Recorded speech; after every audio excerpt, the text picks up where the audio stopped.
I am behaving like Professor Jeffries these days. As you see, I have my books. Books.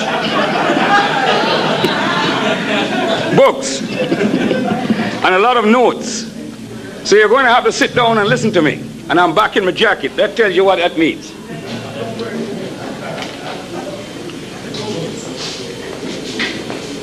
My topic this evening is an extremely serious one.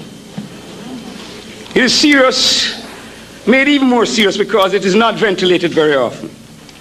And we in the United States of America are suffering from a lot of mendacity on this subject. Because there are those in this country who have been promulgating consistently in the last 40 years that all our salvation will come from embracing Islam. Our salvation will come from realizing that we are the Asiatic black man. Our salvation will come when we say that Muhammad is the prophet and everybody else is wrong. And that is our original religion. But none of this is true. None of this is true. Christianity is no more our religion than Islam is our religion, than that we are Hebrew Israelites or anything else. The African has always had his own religion, and there's enough scholarship that has been done to tell you some of the great religions that we have, starting in Egypt and Nubia and Kush. We have been the most religious people of the world. But unfortunately, each wave of conquerors that has come in has brought his religion. And this is to be expected, because religion is the opiate of the masses in fact and in truth. With religion, you can turn a religious people into believing that when you lash them, it is something good for them, and that you do it only because you're thinking of their interest. Strange enough, you will justify anything because your mind has been conditioned to believe that is the will of God and that you are submitting to God. My topic this evening is on is a double-edged topic. It's the Arab invasion of Africa and the Arab slave trade in Africa. But it's essentially about the relationships of Arabs and Africans in Africa. So I will have to start out by dealing first of all with the Africans, who we were and whence we came. Then I will talk about the Arabs, who they are and whence they came. Who are we? Asiatic black man? The work of Leakey, the Leakeys, 1959, in the Olduvai Gorge on the borders of Kenya and Tanzania, where they discovered remains of Homo sapiens. And we have to be careful to distinguish between Homo sapiens and Homo sapiens sapiens, as Brother Sheikh Anta Diop will tell us, because that is our stages in the evolution of man. But Homo sapien is the first day man that is erect and has the features of man in the nature of walk and gait. In 1959, research showed that male fossil remains dated from 1,700,000 BC were found in this area, unmistakably African. Further work showed female remains dating from 2 million BC, unmistakably African. These are the earliest remains of Homo sapiens anywhere in the world. You will see conflicting statements written by Europeans or Asiatics, Asians, whatever you want to call them, who will say otherwise. But careful research will show that this is all a lie, and that lies have been told about Africa for so many years, hundreds of years, because people wanted to make the African feel that he had never achieved anything in the history of the world.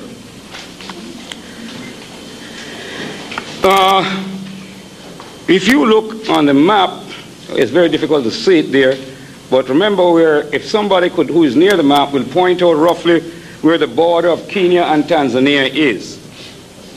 Then having pointed out where the border of Kenya and Tanzania is, there, then let us look down to Egypt and see where the Nile enters the Mediterranean through that little isthmus there, okay? Now, it is our thesis that civilization came from this area where man first started and came down the Nile.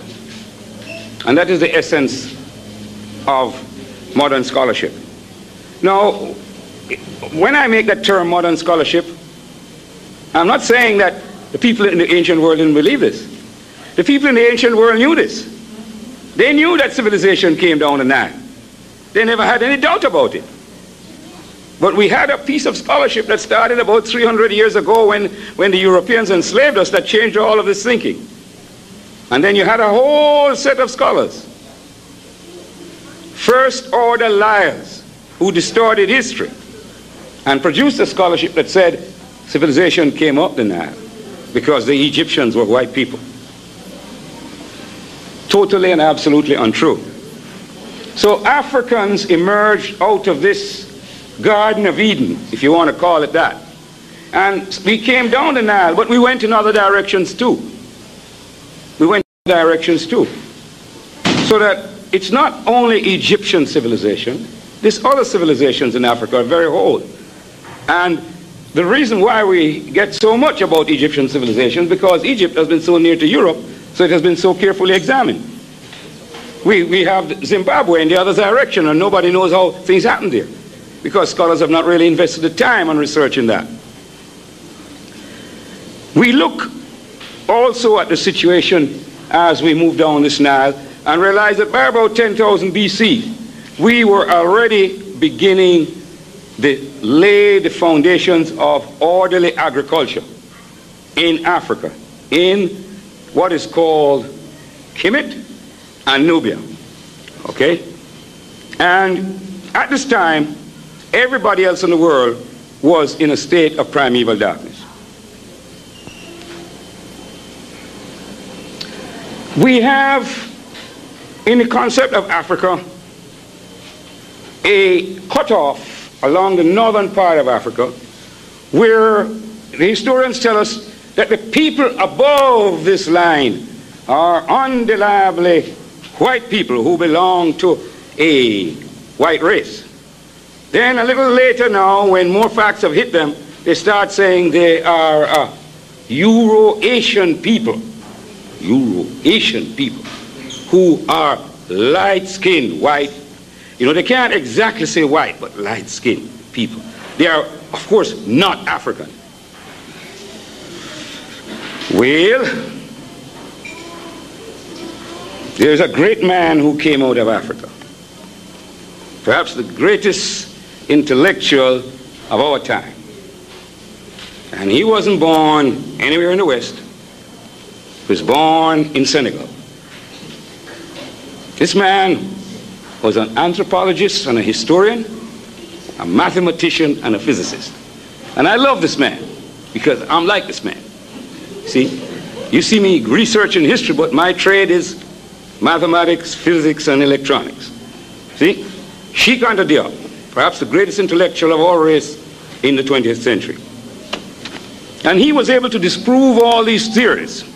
And his great other book, as many of you do know, is Civilization and Barbarism. Now what Cheikh Anta Diop has told us, and if we think about it, it can't be too far wrong, is that these Mediterranean peoples called Berbers and Carthaginians,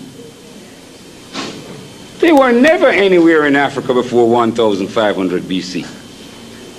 But 1500 BC is late developmental chart of Africa. So Africans must have been in all of that Mediterranean, a solid mass of Africans, all going into Europe in the time around 2000 BC. As a matter of fact, we do know from history that the Phoenicians, the granddaddies of the Carthaginians, came over into North Africa in 800 BC. Now you wonder why I'm taking so much time about this, because it's a question of whose land, whose land, who is the righteous owner of the land. The brother from the PSC speaking about that. And that's why we in the UNINA said, by the way, I'm Marcus Garvey Jr., President General of the Universal Negro Improvement Association and African Communities League of the World. in the direct line of descent from Marcus Garvey, 7th President General, and I'm doing my father's work. And my father's work is a redemption of Africa for the Africans, those at home and those abroad. And that cannot change.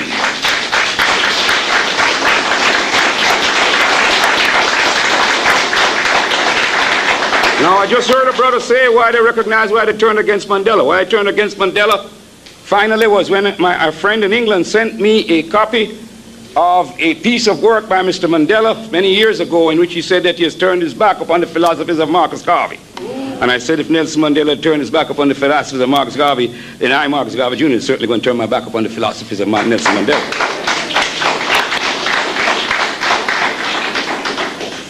Now, let us have a look.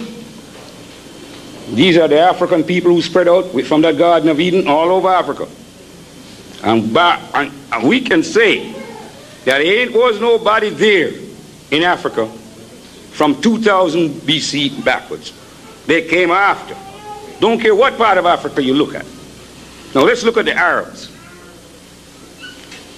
The Arabs are the people of Arabia.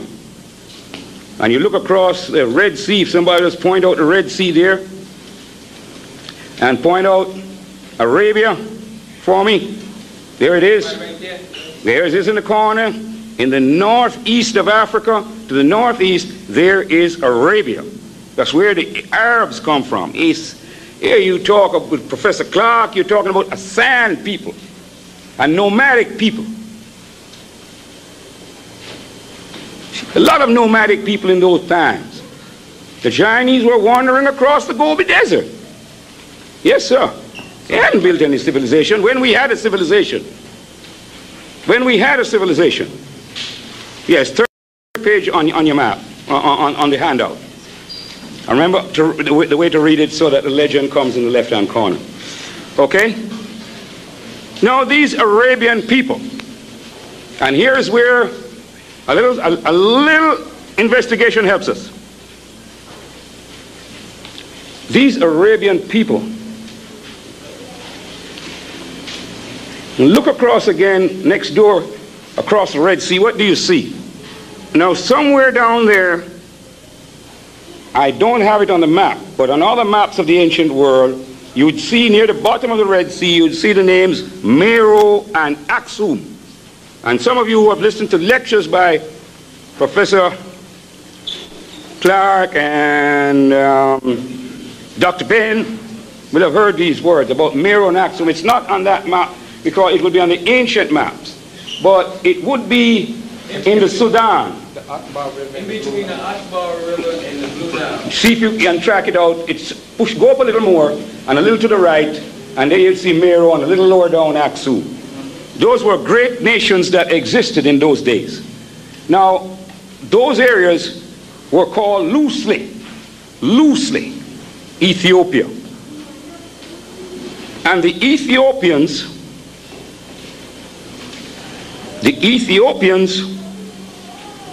were made excursions into Arabia from early areas, and Arabs came across the Red Sea were brought back across the Red Sea by Africans. I'm going to make statements about the introduction of Arabs into Africa, but the statements I make do not take into account what was happening there.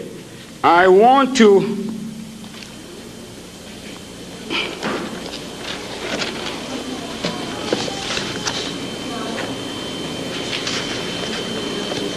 read from the African Origin of Civilization, Myth or Reality this statement. But you have to understand that there was activity across there, battles between Arabs and other Semitic people who were in that Arabian Peninsula and our people in Meroe, Aksum, in the Ethiopian heartland there. And this was happening a couple hundred years before the main Arab body moved out, because they couldn't move in force across the Red Sea in those days. Moved higher up, and that's the invasion I'll be talking about later, and that's really when the weight of the Arabs came over. But they came, and after that, they kept coming across the Red Sea as they developed their skills. But let me point out something to you which is not pointed out. Page 151 of the African Origin of Civilization, Myth or Reality, Shikanta Diop.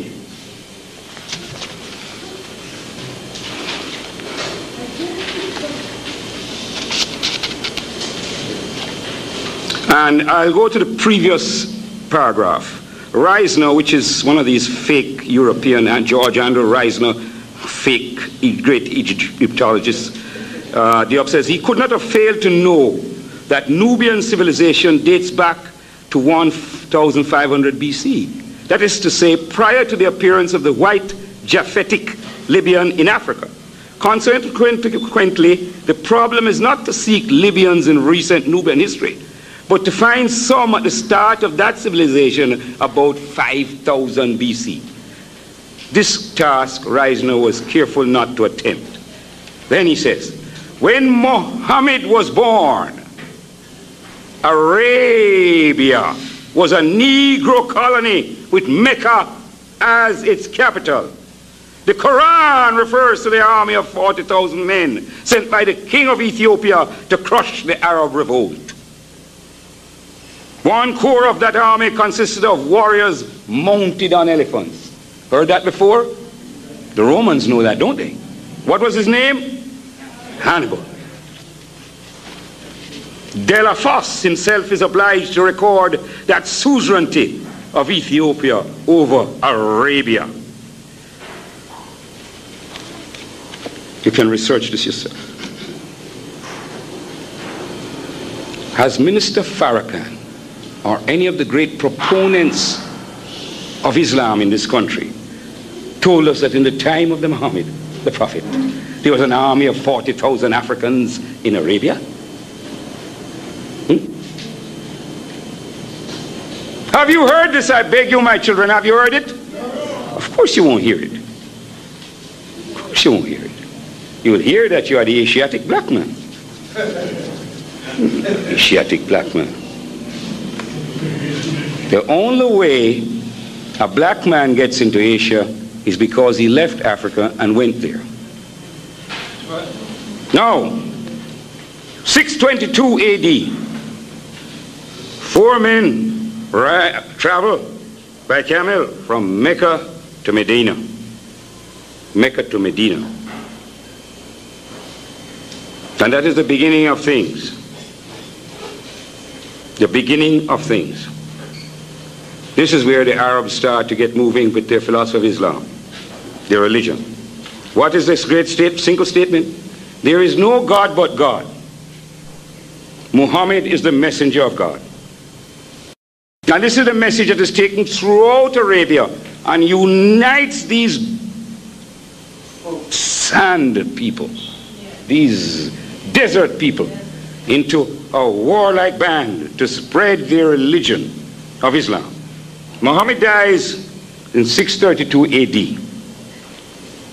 And immediately, the followers of Muhammad, the caliphs, go on the warpath. And the first place that they overrun is Syria from 634 to 636 AD. On your map, that's a little to the right up there. There is a kind of orange spot, Syria.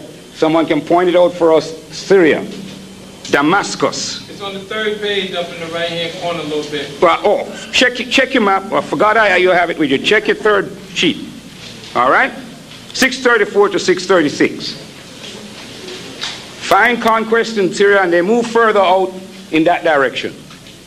Now, they look the other direction and say, let's go the other way. And what's in the other way? Egypt. Kemet. And they enter Egypt in 639 AD. Brothers and sisters, before these Arabs came to Egypt in 639 AD, there was no significant presence of Arabs in Africa. They are not native to Africa. They were native to the Arabian Peninsula. They were a wild, nomadic people with no civilization to speak of. No civilization to speak of. At that time, our civilization was, to put it very mildly, certainly over 6,000 years old. It could have been as much as 10,500 years old. Because if you talk about civilization, you talk about a settled agriculture, established towns. Remember, these are Bedouin horsemen. They're roaming all over the place, just moving their tents. That is not civilization. That is nothing. They don't grow their own food. They chop off people and head and capture food. That is what they were. So how could they be the light of the world? Now, let us go to the very words of Chancellor Williams. For this is an epic time, this entry into, I want to get things right here.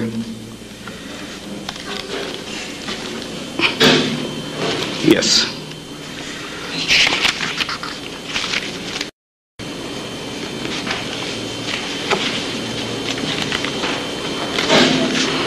I'm going to use Chancellor Williams' versions. There is information in this book, which is a very good book, Oliver and Phage on the Short History of Africa. There is some information in here, I read from Davidson, but Davidson has to be treated with a reservation, supposed to be the doyen of historians, but he's a white man speaking with white reservations. He can only see history in the paternalistic sense of the white man being the great father of civilization, and he builds his stories to accept that. And if he can't get a white man, then he gets a proto-white man to be in the civilization. Okay? Now, they conquered Egypt, and that's the northern part above the first cataract. Yes, really there where we see, roughly where you see Egypt today. Very quickly. By 643, they had essentially taken over the whole of Egypt in 4 years. And they had done this with an army of 4,000 men. And we have to remember, perhaps I should make a diversion before I do this for us to understand why it was so easy to take Egypt. Egypt, as it then was, had only a minority of Africans in Egypt. It was the Europeanized and the mulatto and offspring of mixtures of black and white who were in power in Egypt. It was not the Africans themselves. They were now below the first cataract. They were Nubia proper. And we can just go through the series of invasions which weakened Upper Egypt. As a matter of fact, I will start at 663 BC, but there were other invasions before that, notably the Hyksos and other Semitic peoples. But at 663 BC, this was one of the great onslaughts that really moved us back. The Assyrians sacked Thebes, 663 BC. The Assyrian came down like the wolf on the fold, and his cohorts were gleaming in purple and gold, and the sheen of his spears were like stars on the sea when the blue wave rolls nightly on deep Galilee. You see, why do I stress the Assyrian invasion? Because that was when we had what is called a technological gap. The African, who had smelted iron so many years before, used iron in domestic purposes, whereas the Assyrian used iron for warfare. We were still using bronze for warfare, bronze weapons. And the steel, of course, is a much more deadly weapon than a bronze sword or spear. Technological gap. And there was no reason why it should have existed, because we had the knowledge, but we did not apply that knowledge. See, that was one of the things. You see, the second great invasion was that of the Persians in 525 BC. Now, in between 525 BC, I don't want to deal with that. I don't want to deal with that. I would go before that and the great work of Pianchi, but we don't need to deal with that before Because 63 BC was a time when, after that time, we were never really a force in Egypt again. You see? So, but there was another Persian invasion in 525 BC. Again, these are softening up Egypt. Then came the Greeks under Alexander, 332 BC.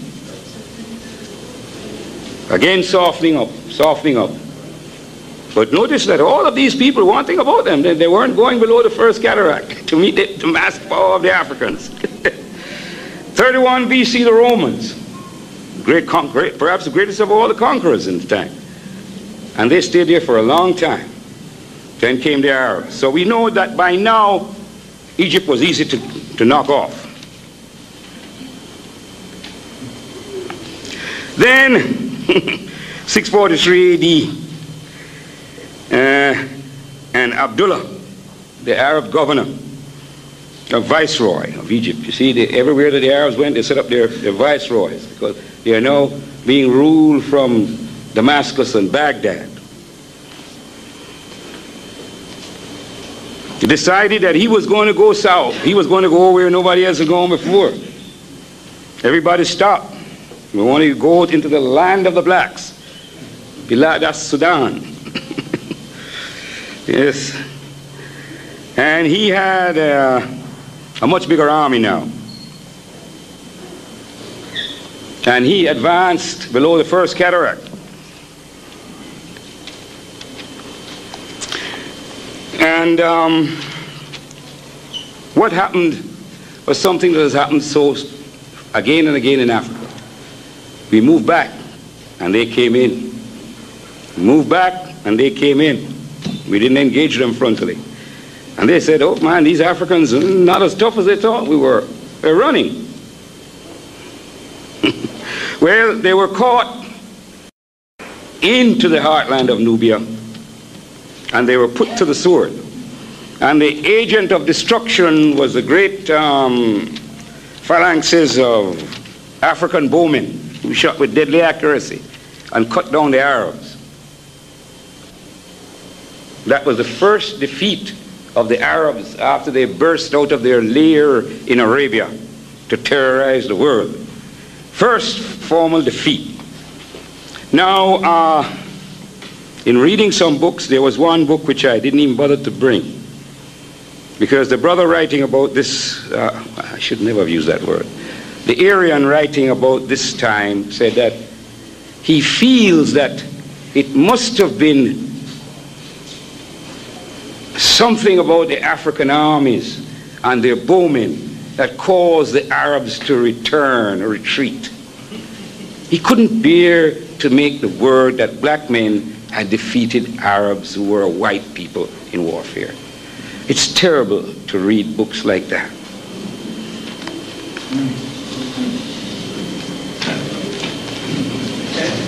This battle is not given in battles in the history of the world. It is not given. If you read the history of the world about the great battles of the world, it's not given. Now, there were over 100,000 Africans fighting on one side, and there were at least that amount, if not more, of Arabs on the other side. But I pause here to remind you of another battle, which is not reported in history. And this is the great battle under Emperor Menelik at Adawa in 1896, when the great Italian army marched into Ethiopia, as it was then called Abyssinia in the same way. They were drawn into the interior. But no, this battle was not fought at bowmen, for the Emperor Menelik had purchased heavy artillery and machine guns from the Prussians and the Swedes, and had been trained proficiently in their use for many years, you see. Because he knew what was coming, because the Italians had been given a protectorate by the Congress of Berlin, that infamous European party where they sliced up Africa and painted the colors of each European nation on it.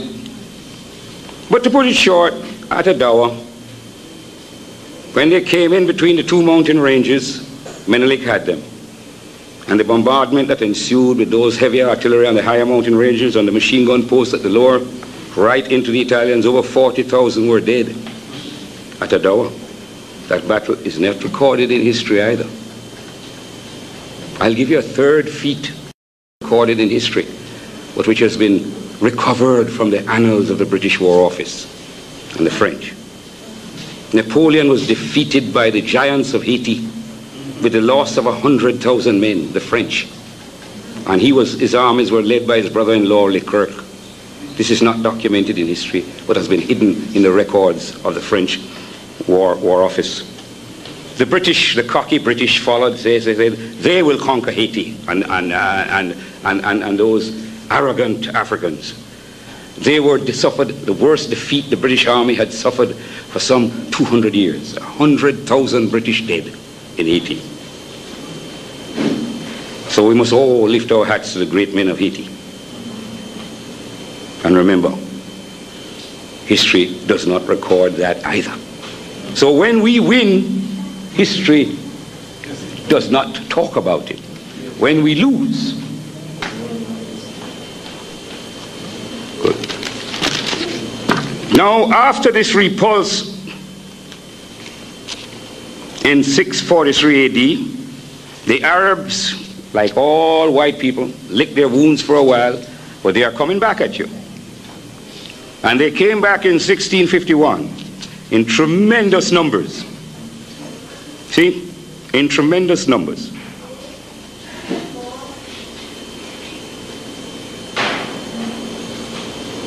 And the Africans now had to retreat.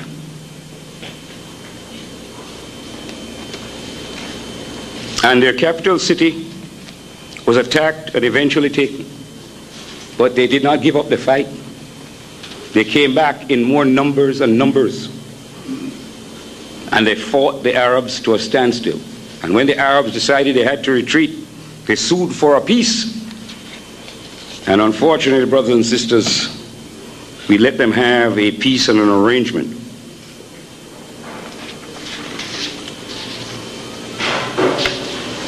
Now, one of the things of this peace was, it was called Bact, or annual tribute to be paid to the Arabs. And it's been emphasized that this is terminology, because the Arabs had to pay payments to the Africans.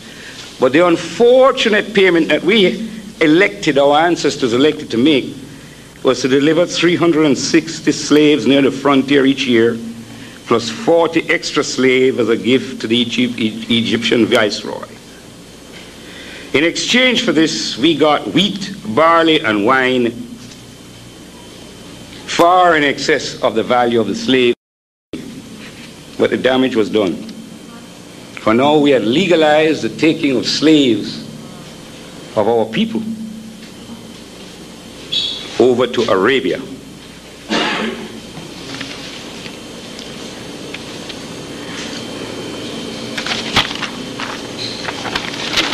Now, the invasion of Africa continued.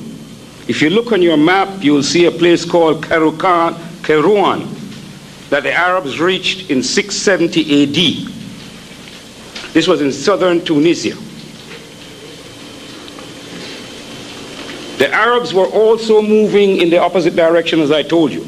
But let us concentrate on them sweeping across Africa, the north of Africa.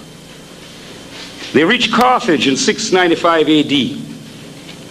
And soon after, I think by about 705, they were looking right on the Atlantic. And this was an achievement for these desert rats who had come out of their sand holes only a few years before, but now they were conquering. And they didn't stop in Africa. For they entered Spain in 711 AD. And when you talk about Africa, Arabs conquering us in North Africa, they were conquering a lot of other people too. And I want this fact to be emphasized. We made our mistakes, but we beat them, we fought them to a standstill in our land, there in the Sudan, in Nubia. They entered Spain in 711, and they were in Portugal in 713. And they were in France in 714 AD. How many of you knew that the Arabs were in France? Yes, they were. And they were prowling around in France And they weren't only looking at the scenery or drinking the wine, and they were there in Europe until Charles Martel the Hammer defeated them at Poitiers in 732 AD and pushed them back across the Pyrenees into Spain. And you know how long they stayed in Spain.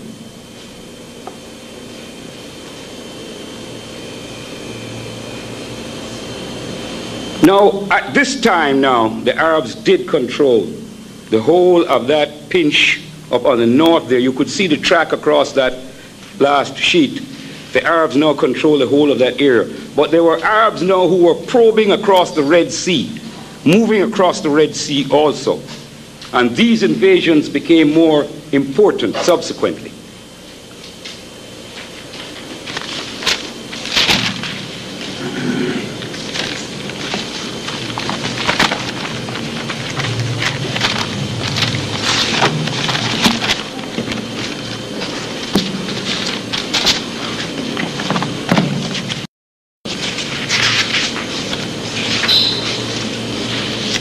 Now, what happened during this, after this invasion, was that the pressure of the Arabs continued. And in this process, they were spreading their religion of Islam. And this religion of Islam was now coming across the Sahara, for they're moving across the Sahara, although we still had firm in Nubia.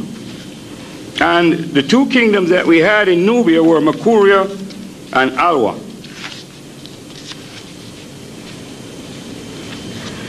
And after what we have to realize is that although they were coming across the Sudan, they were held over there, the Sahara. Remember the Sahara, just point out the stretch of the Sahara all the way across, right across out to the Atlantic Ocean, see? Right across there. So all that stretch they were coming across. Now, in coming across, they were meeting other African nations there. And those nations were becoming Islamized. See? But there was invasion coming across the Sahara. Now, they looked at the Sudan, and for over 500 years, they could not penetrate there. The penetration happened in the 13th century. And here we have the dynastic problems that we have had in Africa. As a matter of fact, this is one of the first examples in the more modern history where a nephew of the king went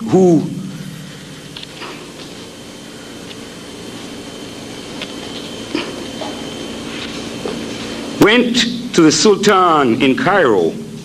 If you notice, you'll see Fostat. That was the old Arab name. Fostat became Cairo. And that's why Fostat is on that old map.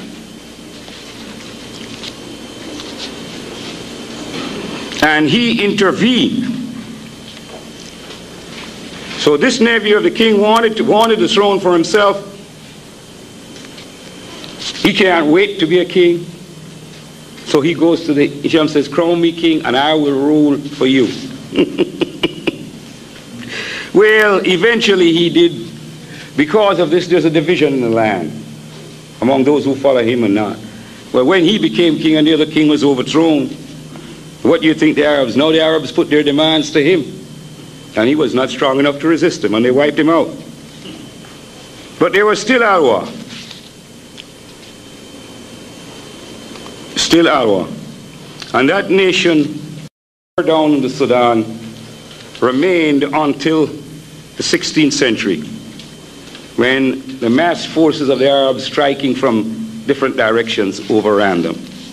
So from the time that the Arabs came into Africa in 639, they did not secure the whole of the Sudan until 900 years later. And it shows that our ancestors were incredible warriors to hold out against the whole pressure of the Muslim, because remember that these people overran all the way into Turkey. They went up into Turkey. Show them up in the Caucasus, they were up there. Look on that map and show the directions that those Arabs were taking their march. I mean, we just have recently looking at Yugoslavia. Oh, look at those white Muslims here. because the Arabs came there and that made them Muslims. So we are looking at recent history. We see the effect of that drive of the Arabs. So the Arabs are an invading, thieving people, and an Arab, an Englishman, a white American, a Frenchman, a German, they're all the same breed.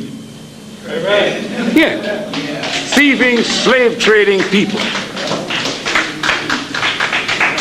If any of you have Arab names, you can change them and get yourself some real African names. I mean, and don't say, wow, Marcus, why do you keep this Irish name of Garvey? It's because my father distinguished it so much, I can't change it.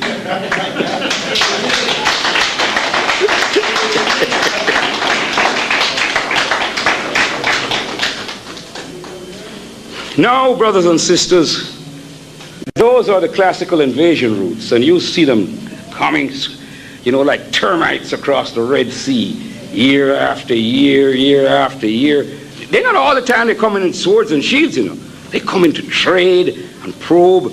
I mean, they were spying. They're checking out the land, infiltrating. And that's the whole story. You sit down in South Africa and you let this cracker stay there. He's in Namibia. He's in Zimbabwe. Tell it. And there are going to be more and more of them coming. I mean, you hear that some are leaving. For every one that leaves, there's going to be 3 that come in. Remember where we are. Where are we? 400 years ago, who was here making a powwow right here in Newark? We quick. We quick for sing. Yes. Yes, the red man. The American. The American. You go on the reservation and tell him that you're the American. He'll tell you something. He's still here, but he's on the reservation. Do we want to be on the reservations in Africa? Do we want to be on the reservations in the Caribbean? I mean, already now they're taking up all that lovely sea, land by the sea, buying it up.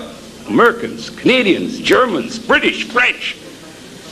They don't mind having villas beside each other. They just speak a little different language, but they're all buddy boys. That's something we have to learn. White people may have a quarrel among themselves, but when they see you in the distance, they come together like this. Woo! Yeah, boy.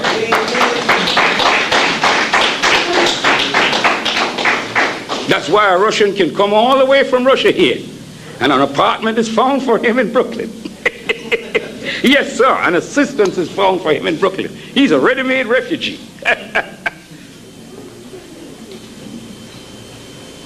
But if you're a black man from the Caribbean or West Africa or Southern Africa, and you have spent 3 years to get a visa to come to the United States, you're not an idiot, because if you're an idiot, you cannot come into the United States.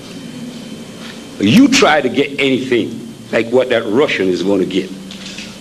They only tell you to go and look for some work, and you ain't never going to get work like the skills that you had when you come in here.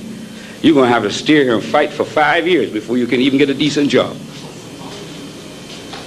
But an Englishman, a New Zealander, an Australian, they come in here, boy, and they're all set 2 weeks after they come. They know everything. They know where to get everything and every kind of assistance. They are well taken care of. You think about that. Brothers and sisters, we want to look now at slavery and the slave trade. I want to talk, and I'm going to have to be jumping around again from book to book. We said before that official slavery in Africa, and I need to emphasize this, official Arab slavery in Africa really started from 652 AD. And it grew and grew and grew.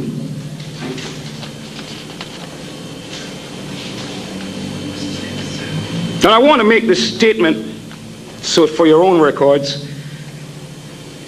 It should be noted that slaves had been sent to Arabia from Kush, Meroe, and Aksum, modern Ethiopia and Somalia, across the Red Sea intermittently and sporadically for some 250 years before 652 AD. However, the formal institutionalized regular trading in African humanity conducted by the Arabs of North Africa and the Middle East began at this time. Okay? Now let's look at the Eastern trading patterns. The slave trade had three routes. First, across the Sahara to North Africa.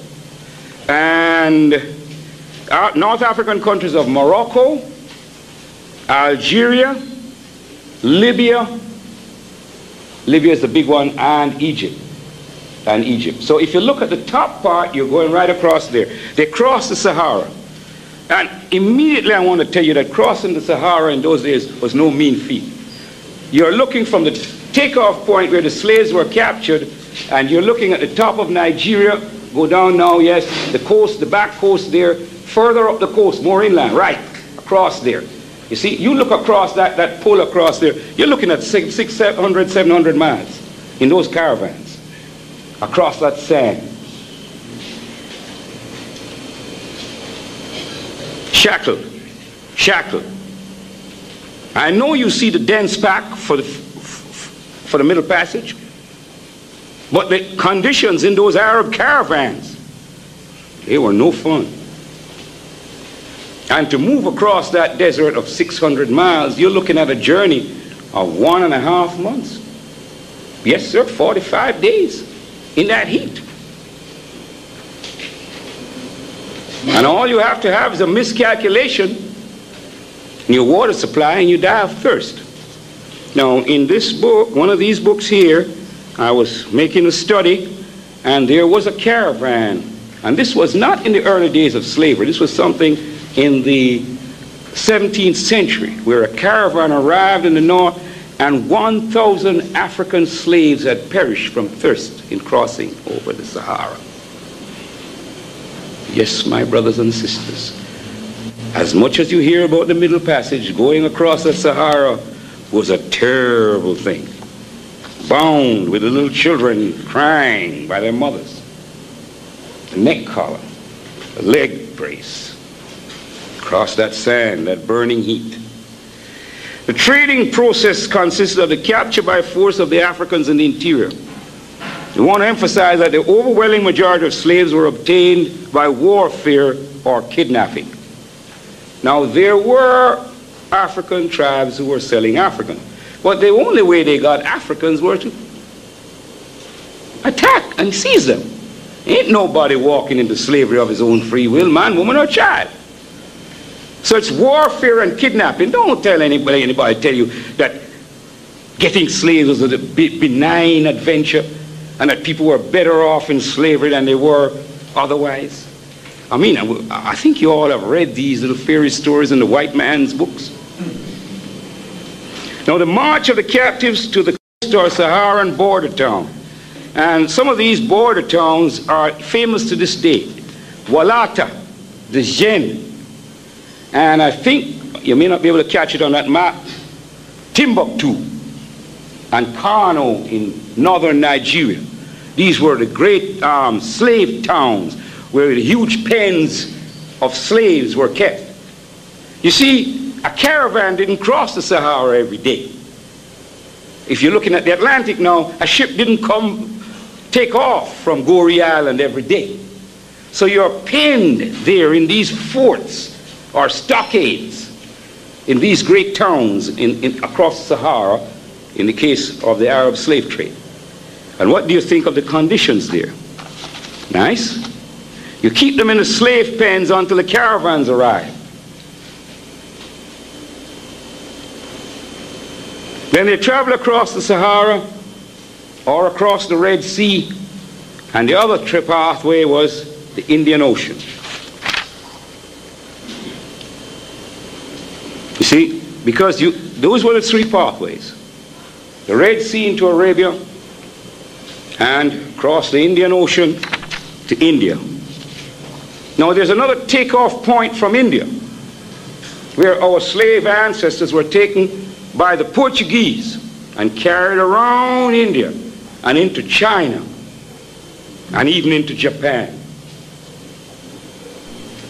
And this is one of the things that surprised me when I heard from people who had been there and who had studied this, that they are Africans in China to this day who are the descendants of African slaves. So we are truly a universal people.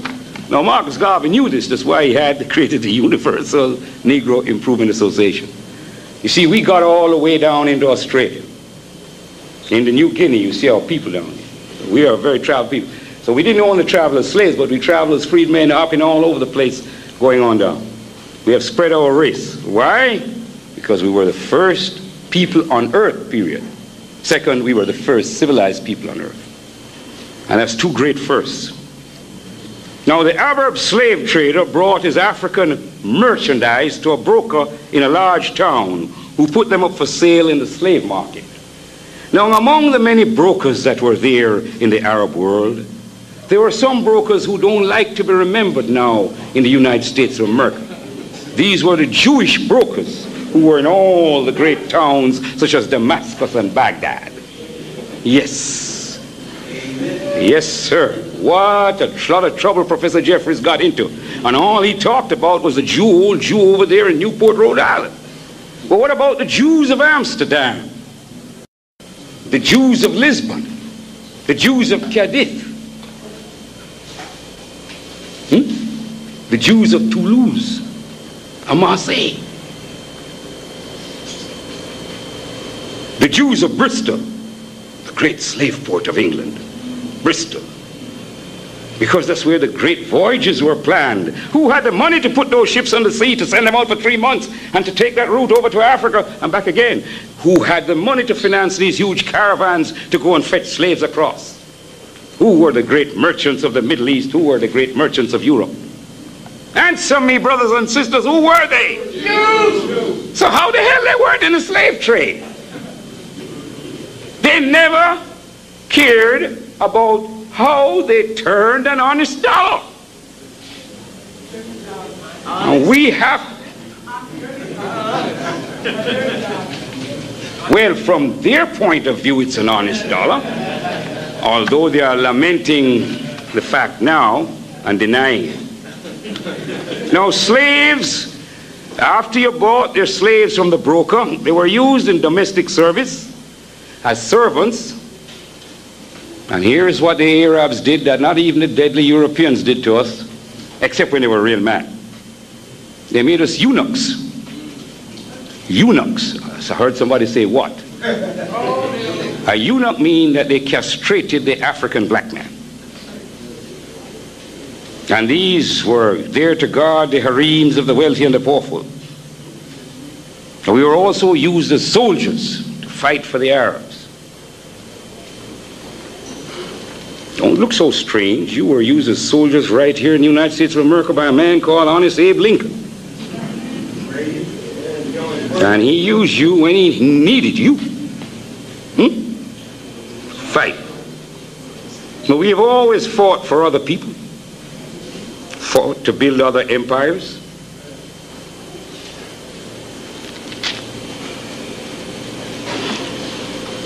Now, more limited use was made of African slaves in agriculture, mining, and industry than was used in the Western slave trade. And this is how the Eastern slave trade differed. The principal areas that supplied slaves for the Eastern trade, and these varied in importance over the approximately 1,250 years of the trade. Because I am saying here 1,250 years, and I want you to understand that effectively from about 1900, the African trade, the Arab slave trade went down, would decline because of the anti-slave conventions of the time. But Arabs never stopped trading in African slaves. As a matter of fact, the last legalized legalized abolition of slavery, and I'm saying legalized because I'm using the word advisedly, was in Mauritania, and this was in 1980, as late as 1980. So up to 1980, it was legal by the laws of Mauritania for Arabs to have Africans as slaves. Now, I am credibly informed, in my visit to Africa as there last year in Egypt, that slavery is still being carried on, where young blacks who go on the Hajj never return from the Hajj. They are enslaved in Saudi Arabia and transported to other parts of the Arab world still as slaves. So the Arab will not give up his fiendish ways, his love of African's flesh for his own purposes. Now, the regions from where the slaves came from were the coastlands of, remember now I'm talking about the Arab slave trade, were the coastlands of Kenya and Tanzania. Kenya and Tanzania, look where they were there. The coast of Somalia, higher up, yes, where the U.S. forces are now. Abyssinia, which is modern Ethiopia. Nubia, and the area between the Niger and the Atlantic coast. That's over on the other side. You see, the area between the Niger and the Atlantic coast, and a wide, huge area around Lake Chad, which is a little higher up to the right. Lake Chad, yes. And of course there you have the movement straight across the Sahara into Morocco and Tunisia and Algeria.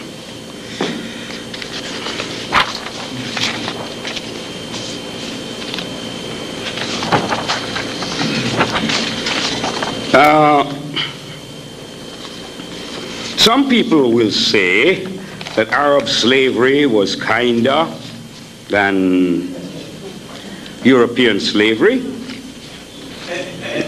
That's a joke. No slave master, you have to understand something. I don't care who you are not naturally a slave. You have to be made to be a slave. When somebody catches a free man or a free woman or a free child, they don't consent to be slaves. You have to do. The thing that they all used was a thing called seasoning. That means when they get the slave first, you have to train him to be a slave. And what was the tool of training? Whip. Whip. And everybody used the whip on the African. Whether every kind of European, German, Frenchman, Italian, Spaniard, every Portuguese, everybody used the whip. And believe me, the Arabs used the whip too.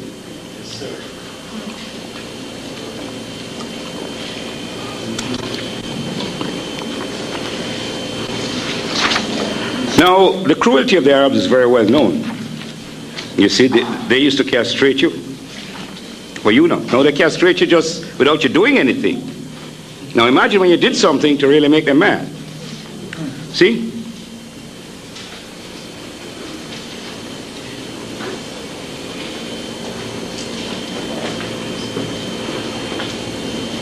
The thing about slavery in the Arab world is that the proportion of domestic slaves, house slaves, was much greater. So in a sense, because a plantation slave was okay, all right, good. I'll have to use these up.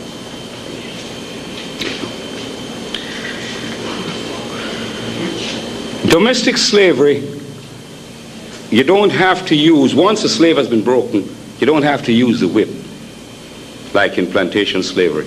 You see, in plantation slavery, you're trying to make a man and a woman work 12 to 14 hours a day, 6 and perhaps 7 days a week. Now, you need special stimuli to make people work like that. It ain't normal. It ain't normal. See? And that's why plantation slavery was more brutal. And there was a reason why there were more domestic slaves in the Arab world. They were not used after thing. And one of the great reasons is what happened in the century. I want to get the century right here.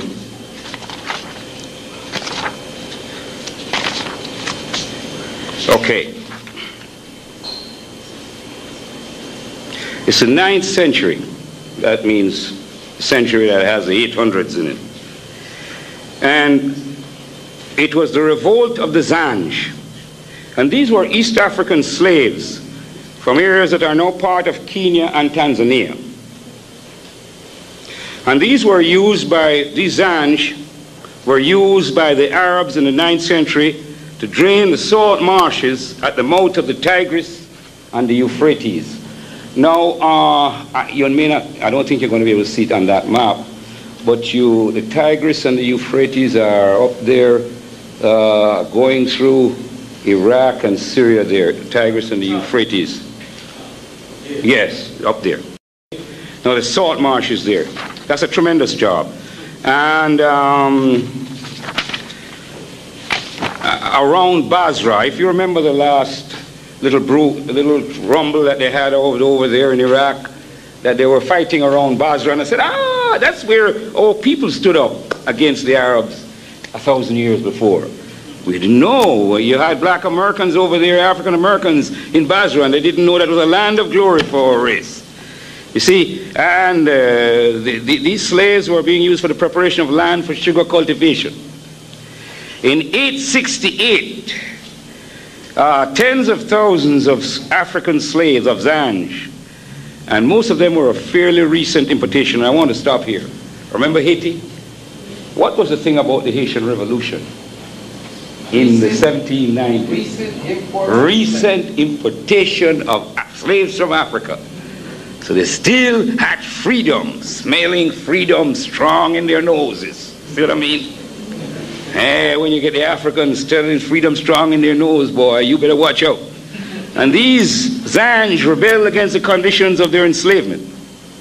And the rebellion was very successful initially.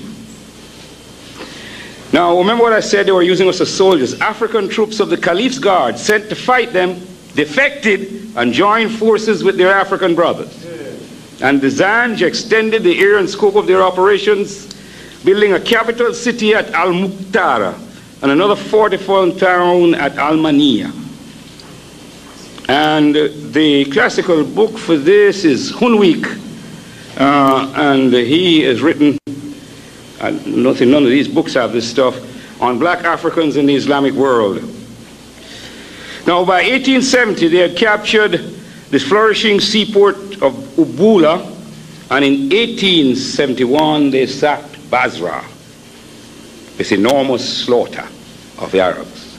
Now Basra is on the border of Iraq, pretty close to Kuwait. By 1878 the major city of Wazit had been captured, and the Zanj forces were raiding within 17 miles of Baghdad, the heart of the great Arab empire.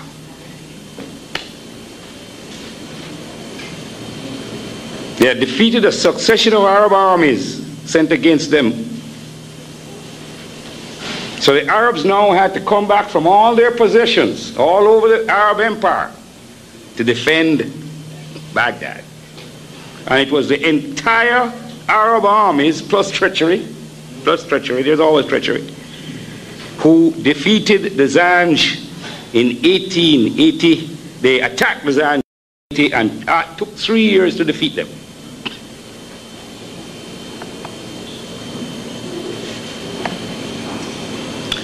After those tremendous battles, which almost caused the overthrow of the whole Arab empire, the Arabs never used Africans in plantation slavery again. And they learned a lesson which was passed on to the wicked white man of the West, never to put Africans of the same nation or from the same area together on your plantations, for you are certain that they are going to revolt. And that is what happened to us, and why we had such difficulty in the United States and also in the Caribbean and South America, because they divided us up. In fact, the Portuguese made this mistake most of all, and that's why there were so many very powerful slave revolts in Brazil until they studied their history and corrected it.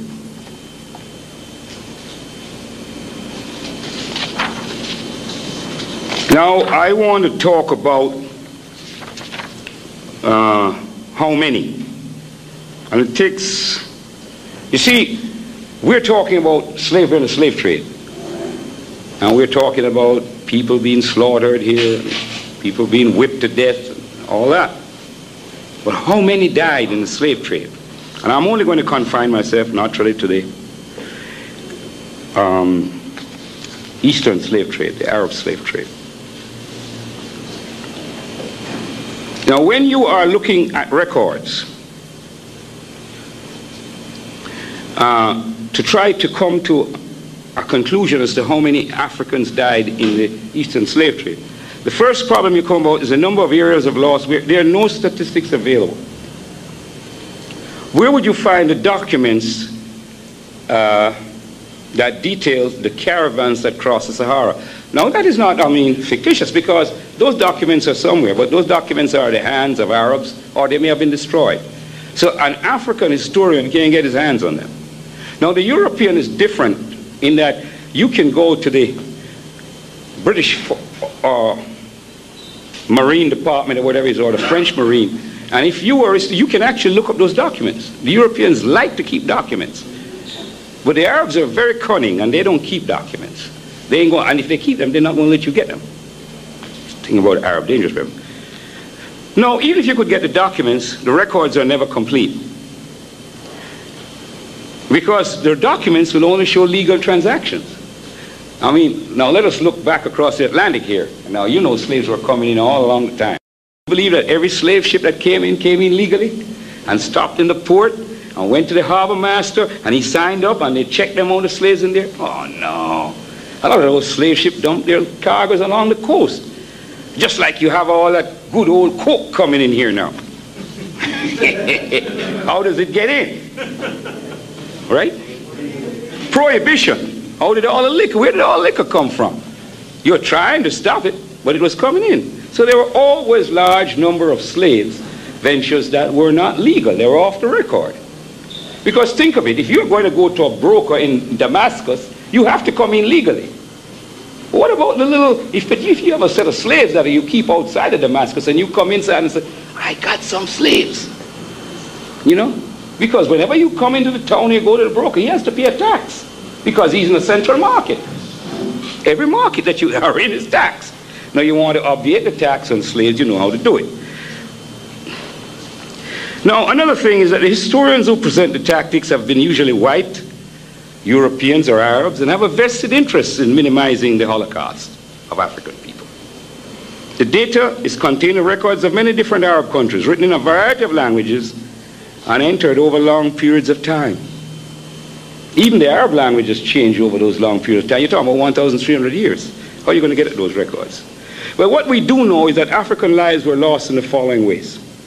Forcible capture in the home, the village or town. Men, women, and children were seized. Look at the picture, the first picture on your map. Men, women, and children. And when a mother got killed, those slave traders weren't going to take those little babies that were left and carry them across the Sahara. They just left them to die.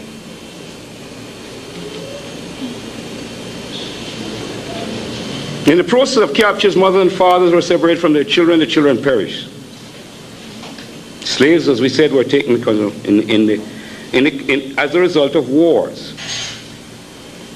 The march across to the Saharan border town. If you're captured in Africa, remember you have to go to this Saharan border town, somewhere across that Sahara, where you're put in those slave pens, and that's the first distance you have to travel. And that distance could be easily 100 miles, or 150 miles, through bush, dense vegetation. Now, in the slave pens, there you were waiting for the caravan. And the conditions were generally not very good.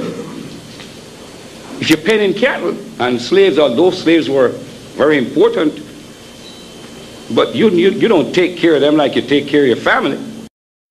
Then there was a journey across the Sahara, the Red Sea, or the Indian Ocean.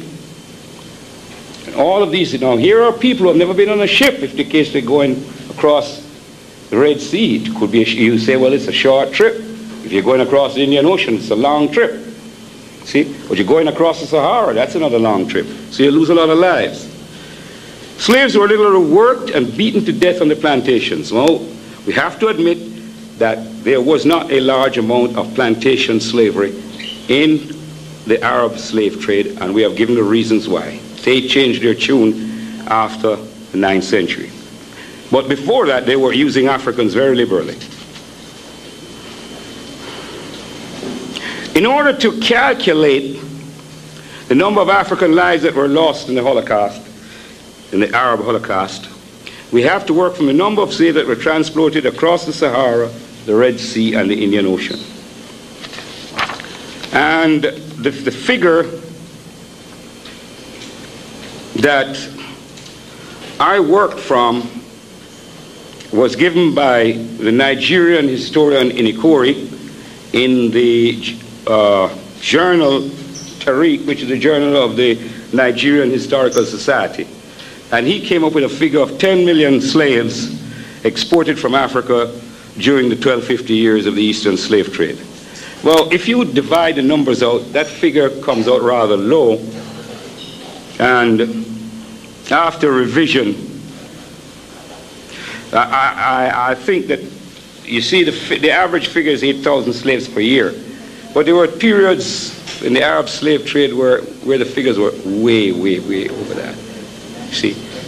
And if you, 8,000 was nothing. You see, so we have to believe that this figure is a little low.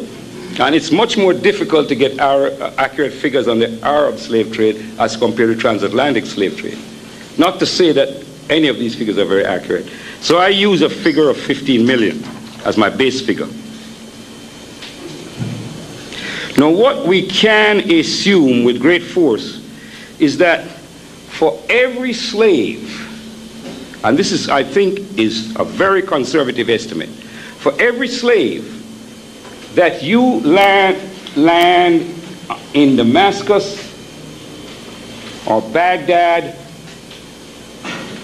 or in Goa in India, you see, or in Cairo or in Tripoli, all of those border towns across the Mediterranean, remember they had to cross that Sahara. For every slave successfully landed there, which is what the figure talks about. They only talk about the slaves that come over. 2 slaves were lost for every one that was landed. And anybody will tell you that that is a very conservative estimate. Right. So right away, you're looking at 30 million. See?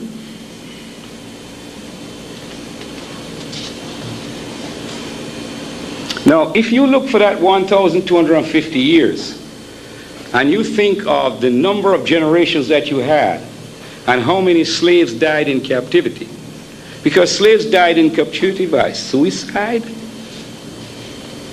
because they were simply beaten to death.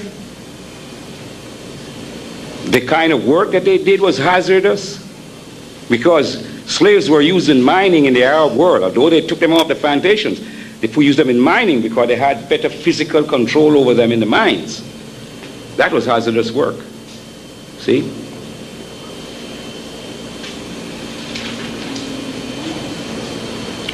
So you got to look at the numbers during captivity.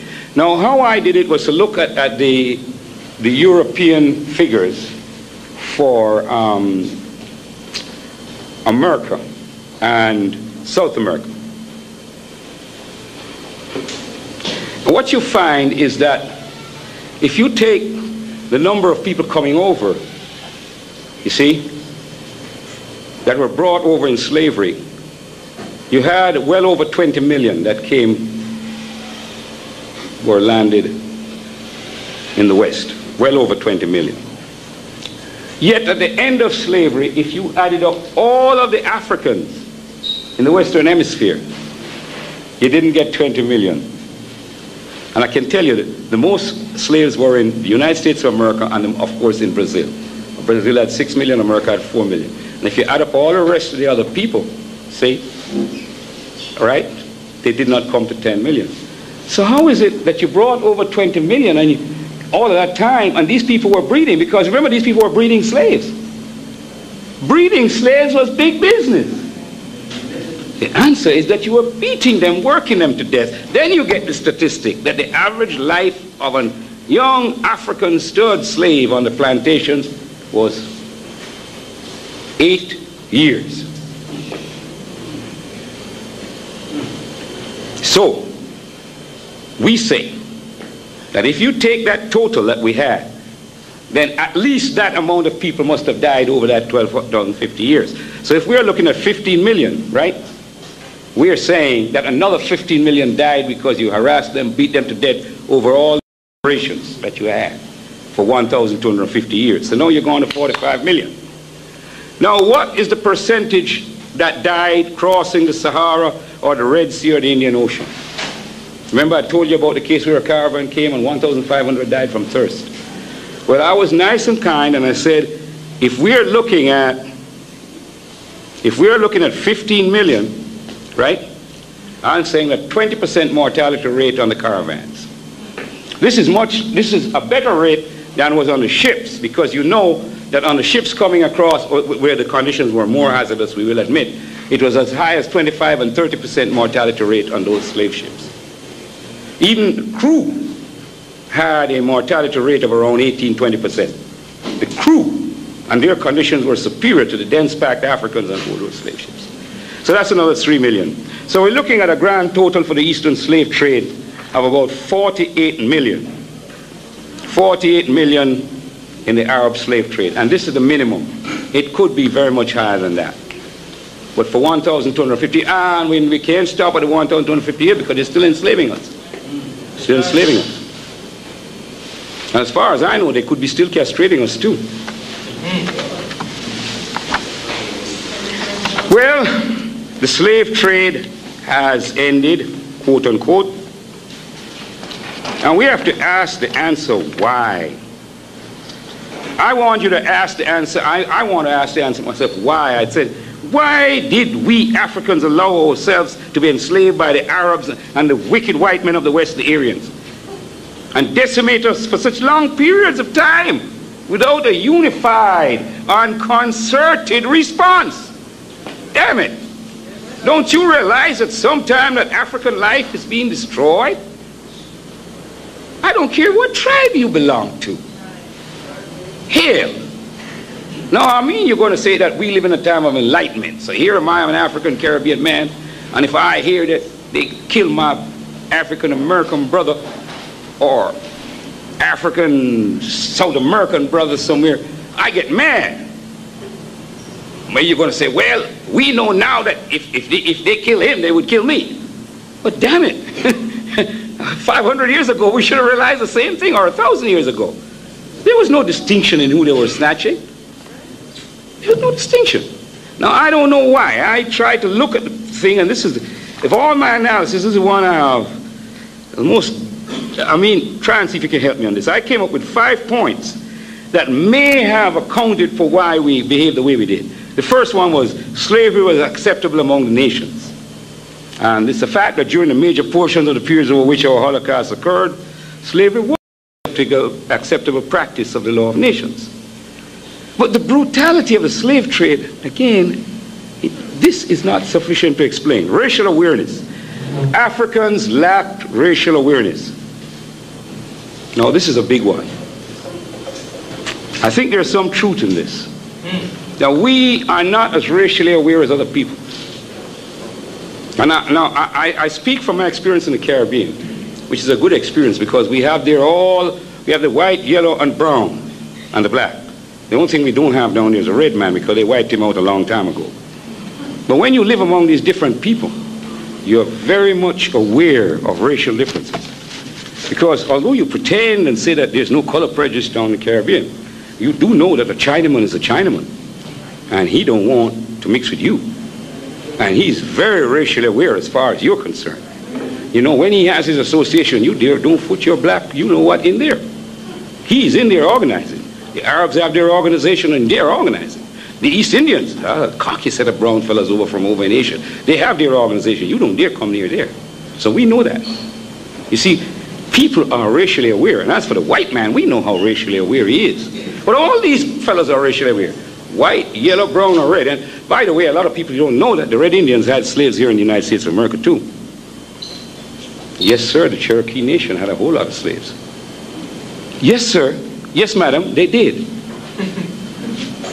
Everybody had Africans as slaves. And before we form alliances with people, we better find out the truth about them. Yes, sir. Yeah, you can go in the library, go in the Newark Library, you'll see what they call it, red over black. That's another famous book on the whole Red Indian slavery. And they had us as slaves. It was trading with us with the white man. Yes, sir. Technology gap. During long periods of our Holocaust, the invading predators, Arab and Aryan, had a decisive advantage in weaponry over our African ancestors and kinsmen. This is another good point. Religion. Africans are and have always been deep religious people. Both in slavery were quick to hand over their religions to Africans. You see that religion thing? You know what King George did with that Bible, did you? He put in there for those phrases about he who was of wood and who draws of water, be pleased to remain in the estate which the Lord hath placed thee. That wasn't in no Bible before. There ain't no word of God that said that. Well, he put it in for you. And we used to sing it and slop it up and, yeah. See what I mean, brothers and sisters? Even the very book that comes to you, you got to check it out. Whether it's called a Bible or a Quran, be sure that it's the authentic thing. And if it's to submit to somebody and be their slave, you got to ask questions about that. Now the final one that I said, and I think there's a lot of truth in, is tribalism. In much of Africa, economic, social, and political organizations based on the tribal unit. Now there is an explanation. Chancellor Williams talks about this tribal unit, and we were survived because the tribal unit was necessary after the Holocaust that happened to us in Northern Africa, and we were dispersed. And this tribal unit, this group, which maintained itself and made the great migrations, allowed us to survive. And we did survive, and we did come out of the tribal unit to create the great nations of Ghana, and Mali, and Songhai, the great nations of Zimbabwe and all that. But tribalism persisted in Africa.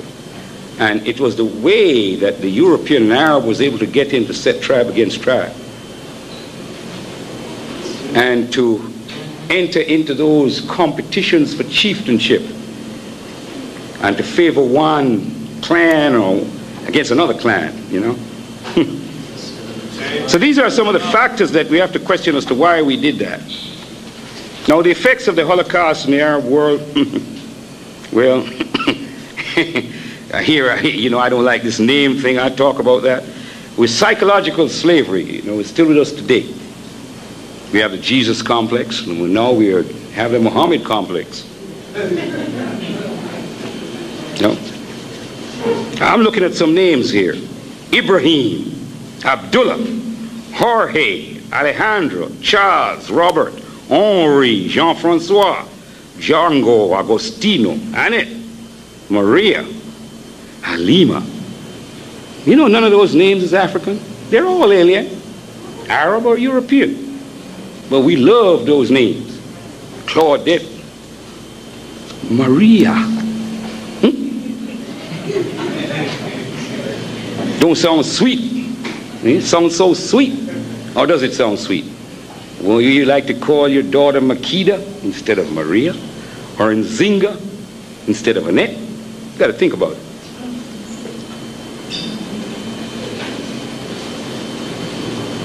Now, one thing that we know psychologically, I know you're getting a little restless now, but I ain't finished with you yet. I'm going to get you here and put this into your head so you come out of here with something in that you've never heard before.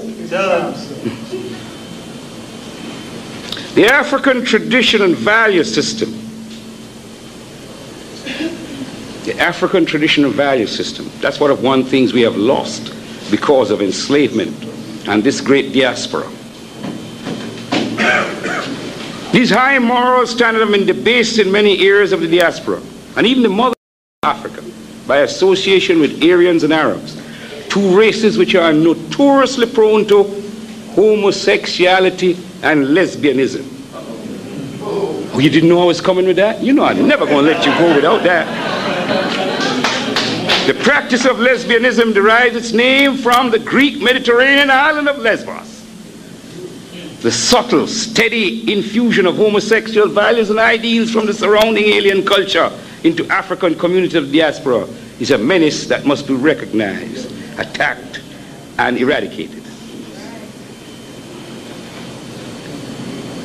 No, the rape and spoliation of African womanhood by the white man, Arab and European, during the periods of our enslavement, have created a wide assortment of color and phenotype in the diaspora. Now, you know, I like to talk about the Caribbean, you know, because we come over here and we say we're such bad dudes and everything is all right down below there, but it ain't all right at all. Because if it's so all right, why is it that we don't have power throughout the Caribbean? Why can't we invite our African brothers and sisters to come down and enjoy the Caribbean with us? Why do our posters tell us about white people coming down to enjoy the sands and beaches? And we got 35 million beautiful black people up here who should be down there with us, taking over every square inch of the place, right? Right. Ain't happening though. Look at these things that we have. We worried about color. And look at this classification. There's a famous Jamaican classification. You have passing for white, high brown, low brown, teasing brown, plain black, and pot black. Ooh. But that's nothing compared to the divisions that you had in Haiti. Boy, they had so many different ones. They divided down to an ethnological unit of 1/64th part of Aryan blood. That means they had 64 different classifications. Man, we were crazy. Now, I mean, now all you don't laugh now, you know. I remember a little old friend of mine now, he made a movie called School Days. You forget that? You got some problems like that right over here. They ain't gone away yet. You got some people that think that they're qualified for leadership just because of the color of their skin and something else. Right here in America. So we all got some bad faults. That's why we're not ruling the world now. No, we got to get rid of all those faults, clean up our minds.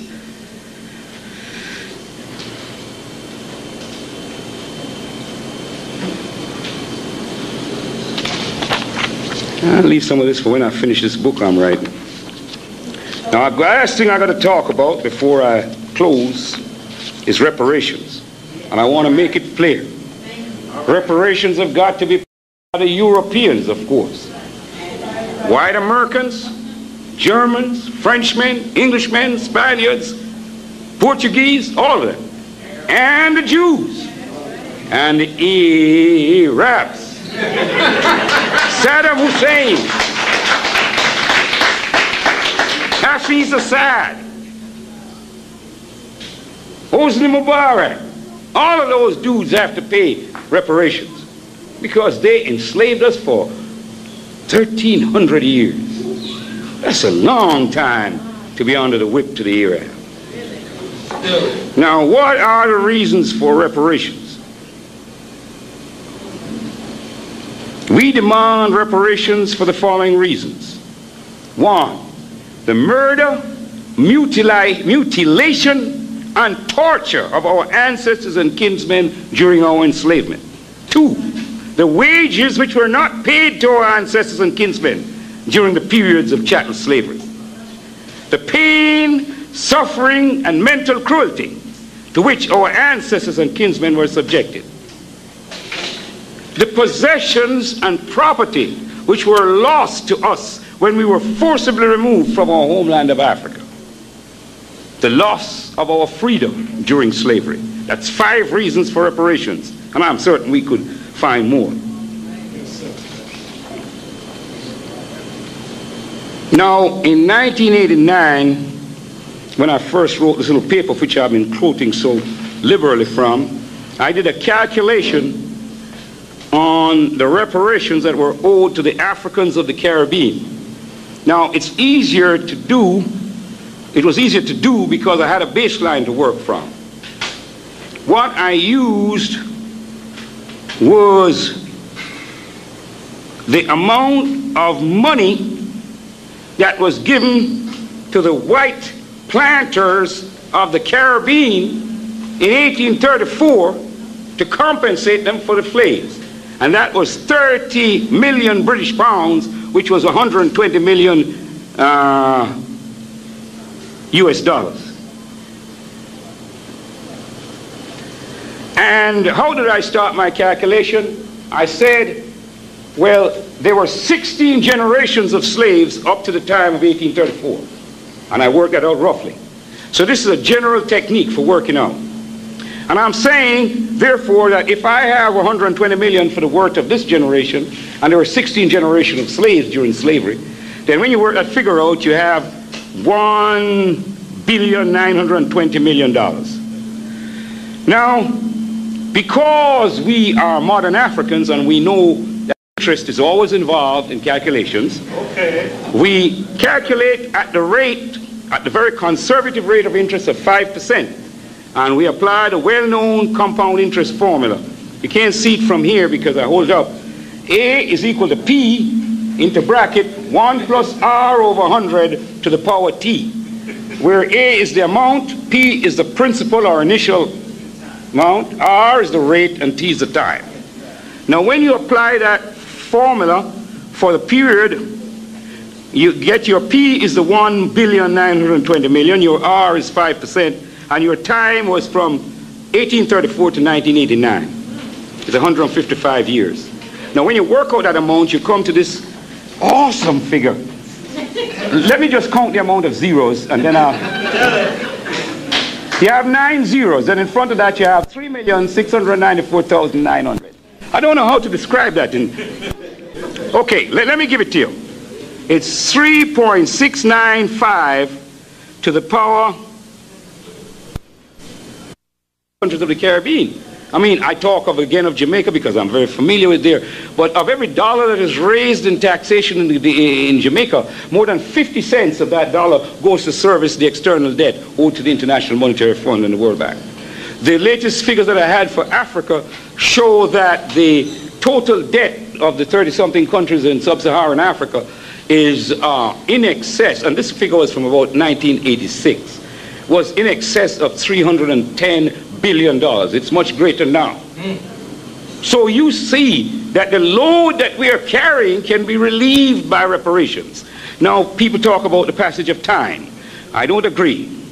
The passage of time cannot affect the validity of our claims for representations.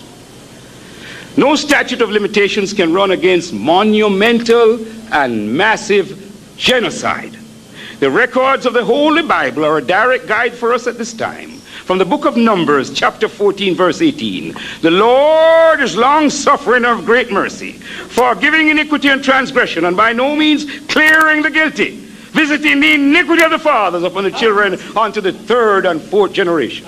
We have to worry with us the third and fourth generation of our enslavers, since the institution of slavery was ended in the period 1834 to 1900.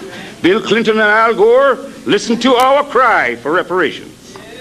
In conclusion, I say, no race of people can disregard their history.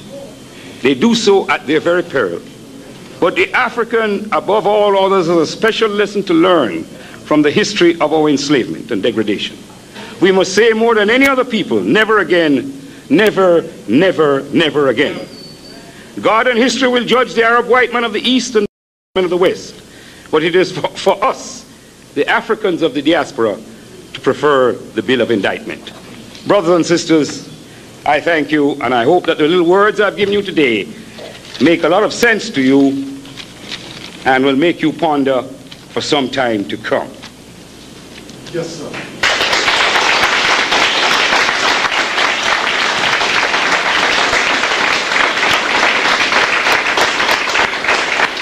Take a rest and we have lots of questions. I need a rest.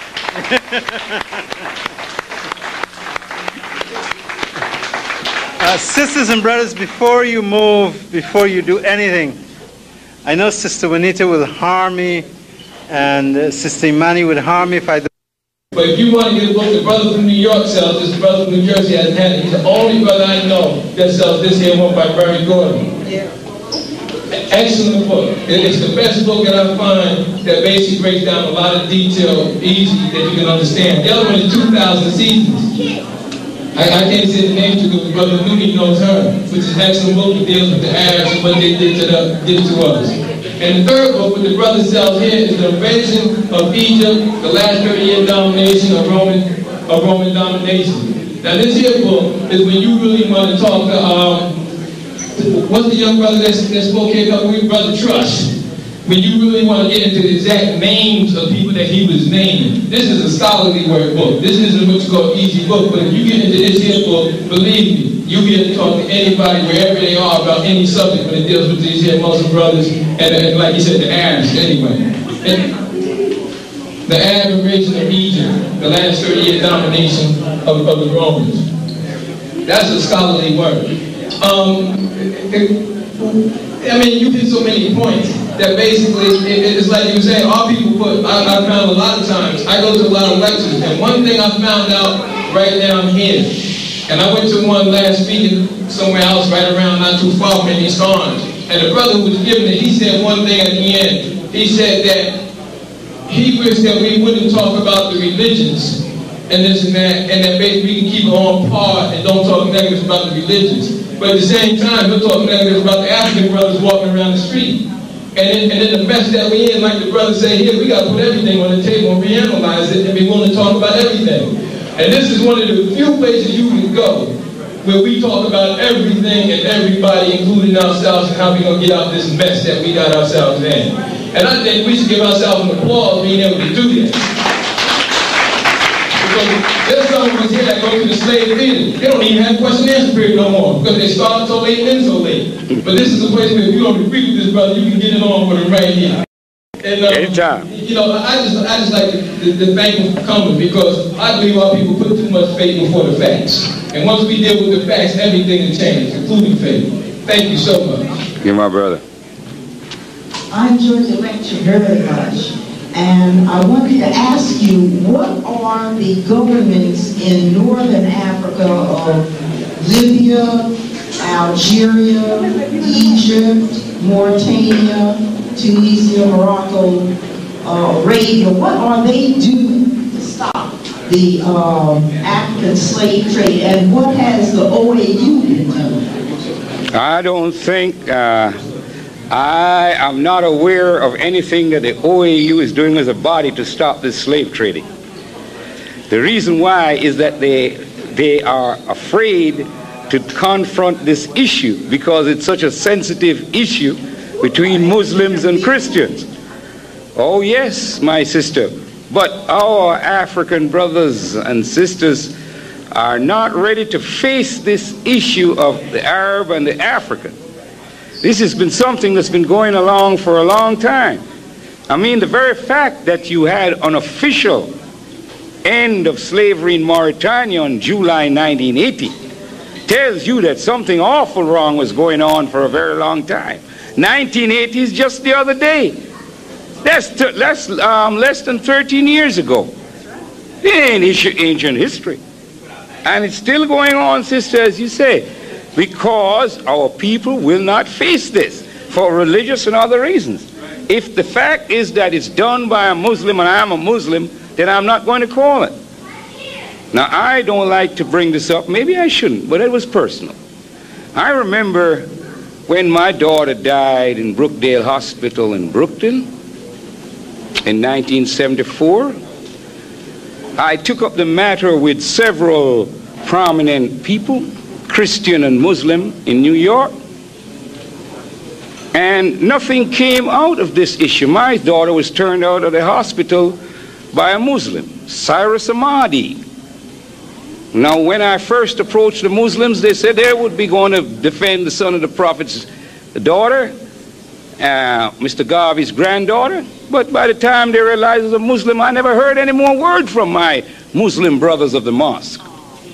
And the Negro politicians of Brooklyn, they didn't touch it because some of them were on the board of Brookdale Hospital. So don't wonder why these facts are not taken up. If people are getting money or by have their religious leanings why they don't touch this thing, then that will continue. Because some of us expediency above conscience and honesty. And this is a matter of conscience. You see, look at what is happening in the Sudan right now. Millions of our people are being destroyed in the Sudan. This war has been going on for over 20 years. The Dinka people of the Sudan are being destroyed. The Noors, all the people of the Sudan. These are African people. These are the Nubians. And it's the Arabs of the north of the Sudan, of the Sudan and of Egypt who are doing this. And they are being aided and abetted by weapons that they are acquiring from their Arab associates, Gaddafi and all of those fellows. So don't ask why they wouldn't interfere in slavery. They're killing our people. Gaddafi has been interfering in Chad and Niger and other areas. He's pushing south. And that's why I've tried to show the people in South Africa that if you have the Arabs pushing from the north coming down south and the white man pouring into the south, you're asking for destruction of the race. The first thing we have to do is clean up the pus and cancer in the south and get them all out. Yeah, but we don't want to fight on two fronts, sister. Nobody wins a war where you fight on two fronts and first deal with the devil in the south, then we come and we march north, then we go into the holy city of Jerusalem and bring the Arab over and spank his behind right in front of the Wailing Gate. Amen. Before you do anything further, we will bring a brother from the Sudan here early next month. Yeah, I'd like to hear that. Prepare. I'll send you the information. Brother from the Sudan, because originally we were doing two programs, your program and his program back to back. But because we were getting Zach Kondo at the time, we slipped in Zach Kondo. Okay? So there will be a brother from the Sudan coming here next month. And that point, I think we reached a stage now where we should be giving direct assistance to our brothers in the Sudan. Yes, sir. It is a very serious situation there. There is no reason why so many of us Africans outside should not be involved in this great struggle that's going on. Because this is the ultimate struggle of Northern Africa. I mean, what is occurring in the Sudan? It is the descendants of Kemet who are there in the Sudan who are being murdered by the Arabs. I just want to say that I enjoyed your speech. It was very enlightening. And I just want to make a statement that something one of the brothers said a few minutes ago about we should do business with each other.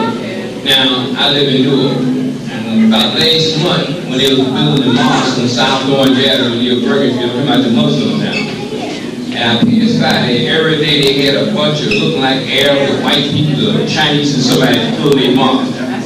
You saw what this? I have never seen anything so disgraceful in my life. I'm not teaching hatred, but the people who enslaved us, killed black men when they got old, they couldn't do no more work in the Middle East, and the Muslims supposed to, we love black people, we want to help black people. But you pass by the mosque last month, sir, in this city, they had a bunch of white looking people doing their work. They couldn't find one black man to do the work after the black people built this whole country on slave labor. I want to say one more thing. And these people are sick people. Then they come and tell you to buy their paper, but they don't contribute to black people. And they call themselves Asiatic black men, like you say. I'm an African black man. I don't care what nobody say. Don't come to my face like no Asiatic black man. Not that I hate other people. I'm an African black man. And also, the Muslim women from that mosque. If you looked in the paper a couple of months ago, they was demonstrating Muslim black people in America. This is about black Negroes.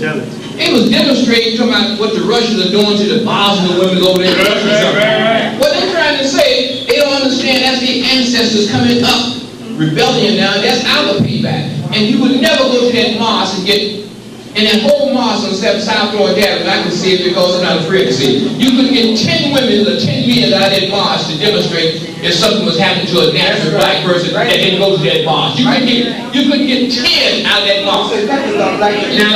And also, anytime somebody has sold their birthright and say that their religion or their destiny or their pyramids and Mecca, you got to be crazy. How can somebody say, my home base is Mecca? My home base is Africa. I think that these people should be held accountable for saying such craziness. Because how can my home be Mecca? I mean, I'm not trying to hate the Arab, but I mean, I don't have no love for it at the same time. But what I'm trying to say, they go hugging the Arab and kissing the Arab, and the Arab be frying up at these schools. They don't want to be part of it. How do you expect that your slave master, anybody that ever enslaved you, going to turn around in 1993 and love you? They are completely insane, and they're going crazy. That's all I got to say. Thank you, my brother. Wait a minute. Can anybody in here, you know, as well as I know, that the nation of Somalia is 99 whatever percent, almost 100% Muslim, right? That's right. They ain't Arabs, they Africans. Right? All these Africans that be going to that mosque down mosque number 25, that's right. They ain't opened their mouth yet about what's going on in Somalia. We will not even mention the mosque down there on Branford Place, all right, which is controlled by the Arabs. That's right. All right, totally controlled by the Arabs. I've seen these brothers suck up to the Arabs. Anytime an Arab said, "Walaikum salam, salam alaikum," whatever, with the kufi and with they be hooked up and all like that, it's over. That's right. That is God. All right, we got the Jesus freaks, and like the brother was saying, we got the Mohammed freaks. Now we get ready to get a little bit of Elijah freaks too now. But name one brother or one group in the Muslim, African American Muslim community that have spoken up about the violence that's being done to our brothers and sisters in Somalia, and they're Muslims just like them. That's right. Don't forget black freedom fighters. I'm sorry. I would have to say the Nation of Islam has spoken up under Minister Farrakhan in support of the people of Somalia. I have a videotape home right now where he had a group of Somalians in the mosque recently, both male and female who was there. And he spoke up very strongly in their behalf about what was happening there. I'm talking about the Nation of Islam, not the people on South Zone. We don't allow white people, anybody else in their temples. Or the people just down here on the Rapid Place. The Nation of Islam, takes a very close pro-black stand. Now, these Sunni Muslims do something different. I thank you for clarity. But still in all, with Louis Farrakhan, come on. Brother, they have not done anything to my knowledge to claim their own heritage as African. This is exactly what I was saying. Today has something different. I was saying that the Nation of Islam, under Minister Farrakhan, has taken a strong stand in support of the people of Somalia, or just about everybody else black, regardless of what y'all might think.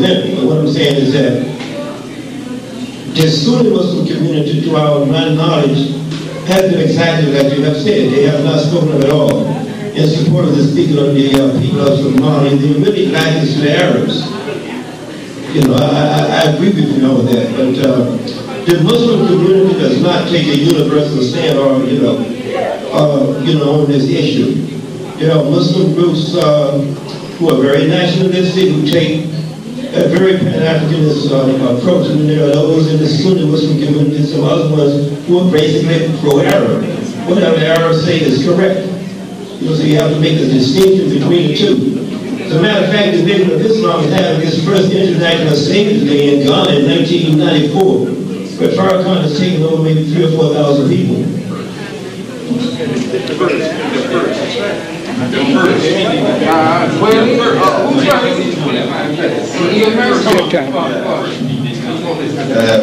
My brother, I just have a quick question. As an organizer, I know you have to deal with that institution, that is the church. Then how do you approach, a situation like that, whereby people are sectarian in their thinking and the like? Because at the same time, we need them in the liberation movement to fight, for their, self-determination. What then is the realistic approach? Because there is that antagonism. But we need to go beyond it. Well, we follow the teachings of Marcus Garvey. He's very clear on this. He says, let no religious scruples divide us.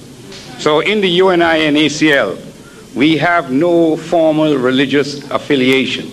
Now, I know you will say that we had the African Orthodox Church, but the reason for the African Orthodox Church was that we need to have the emphasis on the black God.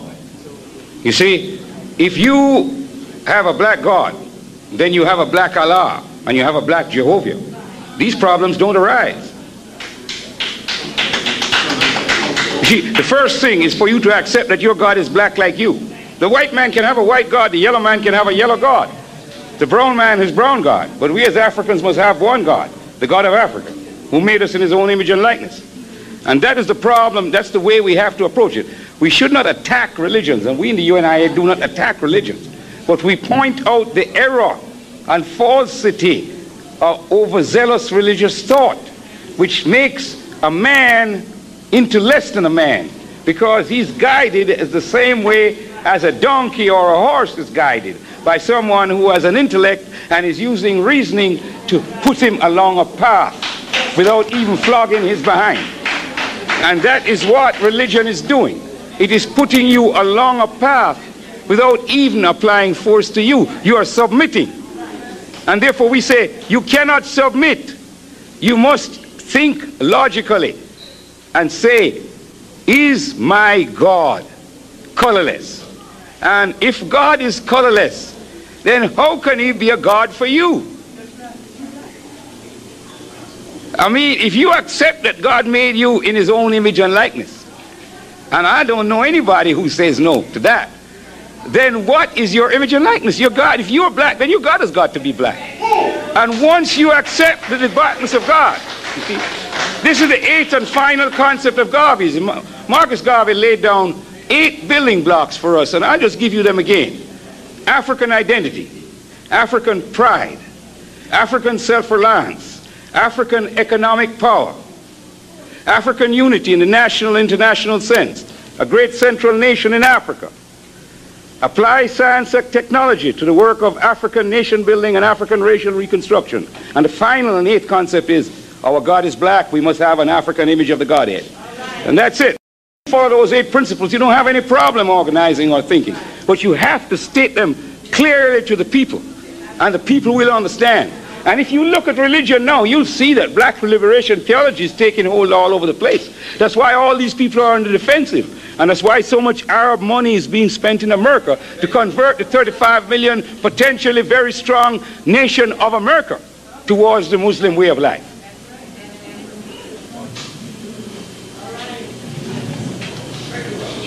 First of all, I'd just like to say good evening to you. It was a pleasure hearing you speak.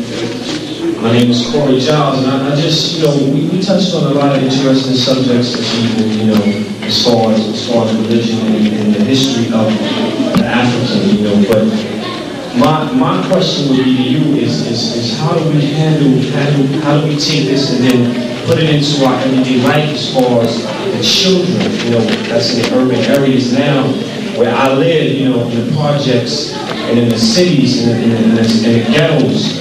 How do we generate this energy, these positive, philosophies and these positive, elements of knowledge to these kids who basically, are not religious, and basically just, living to survive every day, and I'm kind of confused, I don't want to be a preacher and stand on the corner because they won't listen to me, you know what I'm saying? So my question to you would be, how would I generate this positive vibe that I feel in this knowledge and try to get it to my younger sisters and brothers, you know what I'm saying, and try to get them maybe to understand and try to respect themselves as the forefathers of civilization, and understand that they have the power and the knowledge, to rise above the situation that they're living in. That would be my question. Now let me answer you. The only way you can do that is through a organization.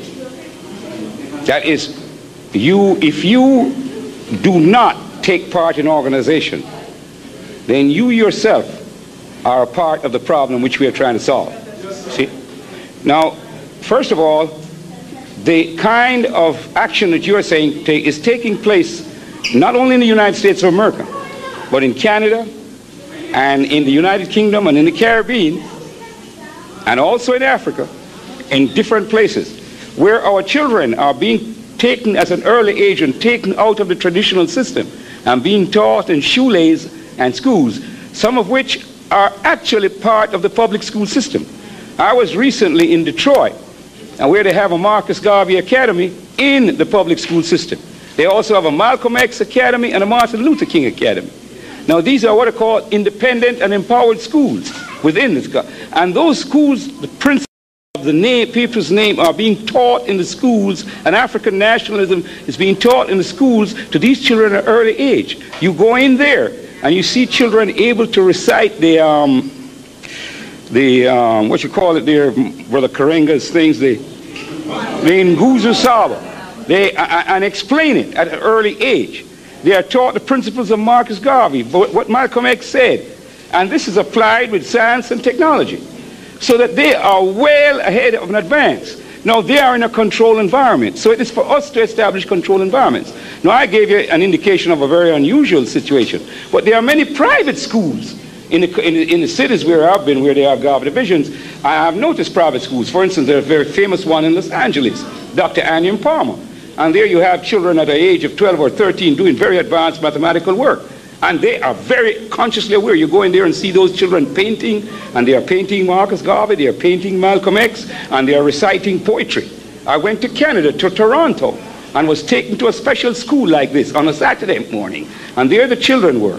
And it was amazing to see, to me, a little African-Canadian child get up and read his poem about my father, and about what my father stood for, and what African nationhood means. That little child was only 10 years old. So you know it's happening out there. But we don't have enough of it. Now I say get into organizations. Get into organizations like this. Get into the UNINACL. And let us establish these schools. We have these plans. Take care of the control, the teaching of our own children. The Jews do it. The Chinese do it. The Jews will go to school, a public school, right through the week. But he goes to a shule all that time in the evening on Saturdays at the shule. And he's getting training in Jewish education. And what makes him a very special person, different from the rest of the community. You see, if we know that we're special people, then we ain't going to take no gun and kill each other. If we know that we're a special temple created by God, then when you look at another special temple like yourself, you ain't going to hurt it. You're going to look out there at the beast and you're going to deal with him just like what Sister Soldier said.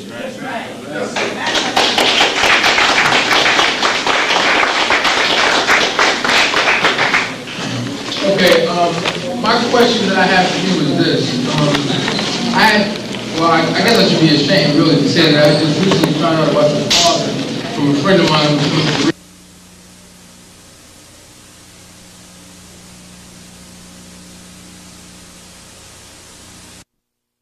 Africans are intelligent people. Nobody has to force us to accept something. I think we can analyze, but you don't hear is that you cannot confuse Islam with Arabs. Every religion has been misused by unscrupulous people. So was Marxism, for that matter.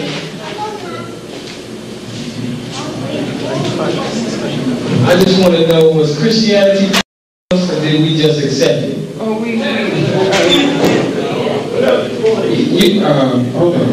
hold on. This is an open forum, so sometimes we're going to be stepping on some people psychological barriers.